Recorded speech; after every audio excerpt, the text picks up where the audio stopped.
എറണാകുളം ജില്ലയ്ക്ക് പുറമെ ആലപ്പുഴയിലും രോഗബാധ പടർന്നു പിടിക്കുന്ന സാഹചര്യത്തിൽ സംസ്ഥാനത്തുടനീളം എല്ലാ ജില്ലകളിലും അതീവ ജാഗ്രത പ്രഖ്യാപിച്ചു.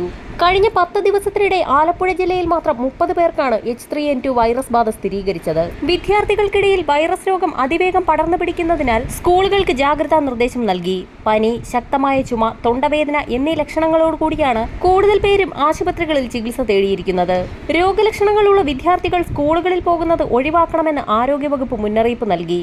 വൈറൽ പനി രോഗലക്ഷണങ്ങളുള്ളവർ തൊഴിൽ സ്ഥാപനങ്ങളിലും പൊതുസ്ഥലങ്ങളിലും പോകുന്നത് ഒഴിവാക്കണം. എറണാകുളം ജില്ലയ്ക്ക് പുറമെ ആലപ്പുഴ ജില്ലയിലും ഇൻഫ്ലുവൻസ വൈറസ് പനികൾ പടർന്നു പിടിക്കുകയാണ്. ഇതിനു പുറമെ ഇൻഫ്ലുവൻസ എ വിഭാഗത്തിൽപ്പെട്ട H3N2 വൈറസ് മൂലമുള്ള പനിയും ജില്ലയിൽ പടരുകയാണ്. വൈറസ് വായുവിലൂടെ പകരുന്നതിനാൽ പനി അതിവേഗം പടർന്നു പിടിക്കുകയാണ്. പകർച്ചപ്പനിയെ തുടർന്ന് ആലുവയിലെ ജ്യോതിനിവാസ് സ്കൂൾ 3 ദിവസത്തേക്ക് അടച്ചിട്ടു. 7 വിദ്യാർത്ഥികൾക്കാണ് പകർച്ചപ്പനി റിപ്പോർട്ട് ചെയ്തിരിക്കുന്നത്.